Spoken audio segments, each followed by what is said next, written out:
Assalamualaikum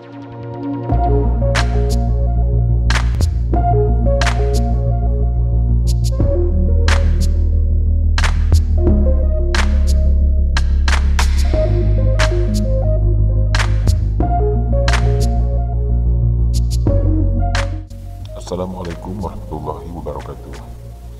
Bersama saya Bapak Taufan Arif Wijaksono. Dalam kesempatan kali ini kita akan belajar mata pelajaran ilmu pengetahuan sosial untuk kelas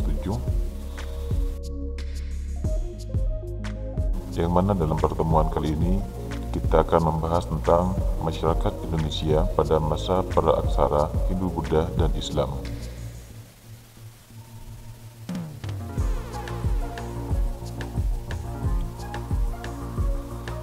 Hal pertama yang perlu diketahui terlebih dahulu di sini adalah tentang apa yang dimaksud dengan masa praaksara atau yang juga disebut dengan masa Nirleka.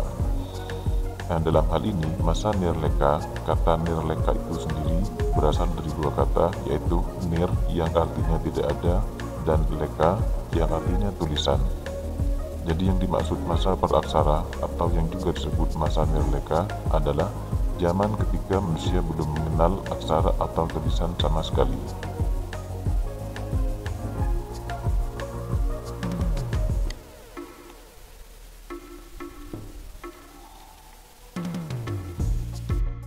Zaman praaksara ini dibagi menjadi dua bagian, yaitu zaman batu dan zaman logam.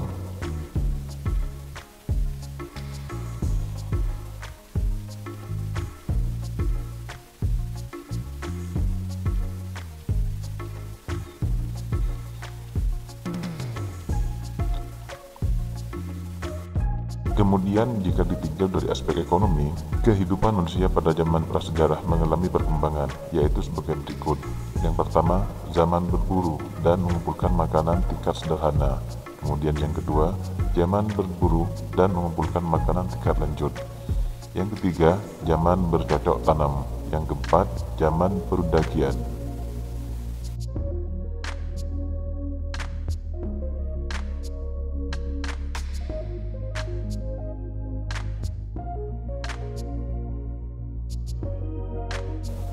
Sedangkan jika dilihat dari aspek pendidikan, pada masa praaksara ini, pendidikan dilakukan secara lisan serta melalui observasi dan imitasi.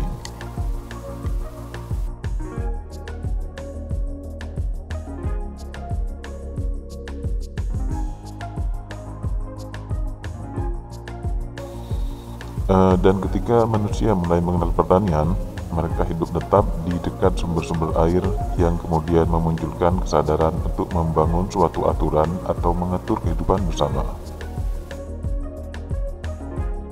Selanjutnya kita akan membahas tentang masyarakat Indonesia pada masa Hindu dan Buddha. Letak geografis Indonesia yang strategis menyebabkan pengaruh budaya asing mudah masuk ke Indonesia.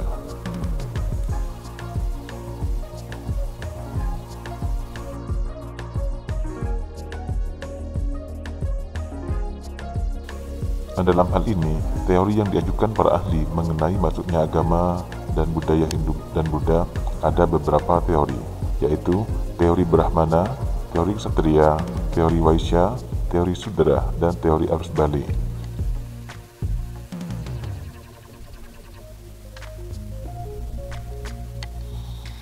Seiring pesatnya pengaruh Hindu-Buddha, kerajaan-kerajaan bercorak Hindu-Buddha muncul di sekitar daerah pelabuhan atau sungai.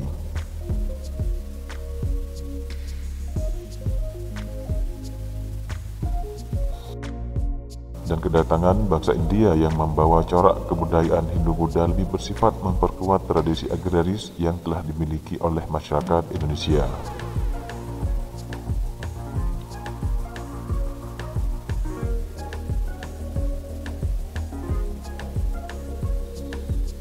Pada masa Hindu-Buddha, para biksu dan pemuka agama berperan sebagai guru bagi murid-muridnya, dan pendidikan pada waktu itu masih bersifat informal.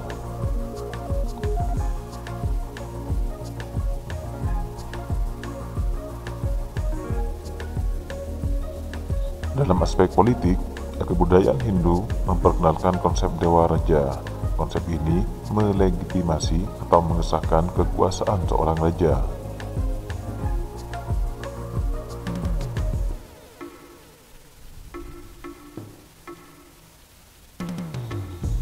Sedangkan pengaruh kebudayaan bercorak Hindu-Buddha yang paling jelas terlihat adalah dikenalnya huruf Pallawa, agama, penanggalan waktu, seni bangunan berupa candi dan prasasti.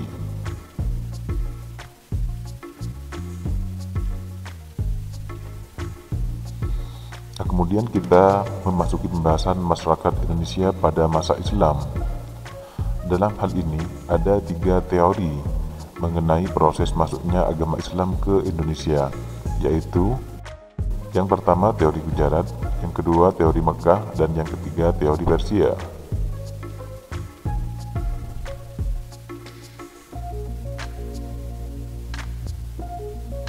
Islam berkembang pesat seiring dengan kemunduran kerajaan-kerajaan bercorak Hindu-Buddha pada abad ke-13, serta semakin ramainya pedagang-pedagang Gujarat, Arab, dan Persia.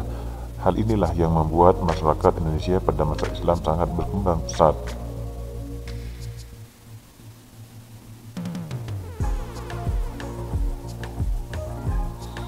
Pada tahap awal masuknya Islam, banyak ditemukan aktivitas perdagangan di Indonesia. Selain itu, mata pencaharian penduduk di Kerajaan Samudera Pasai adalah bertani.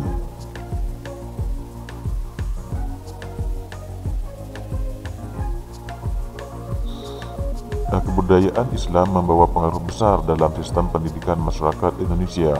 Hal ini dapat dilihat dari didirikannya pondok-pondok pesantren di berbagai daerah di wilayah Indonesia.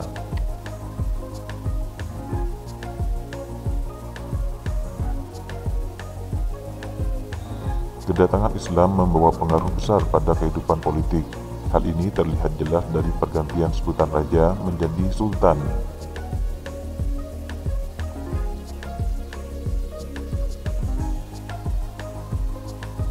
Samudera Pasai, Aceh, Demak, Mataram Islam, Banten, Goa dan Talo, Ternate dan Tidore.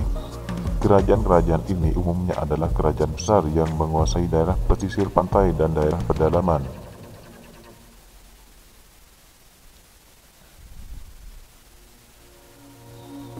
Pengaruh terbentuknya kerajaan Islam pada aspek kebudayaan masyarakat Indonesia terlihat pada perubahan dalam masyarakatnya. Berbagai karya seni seperti seni bangunan, karya sastra, dan sistem kalender masyarakat Indonesia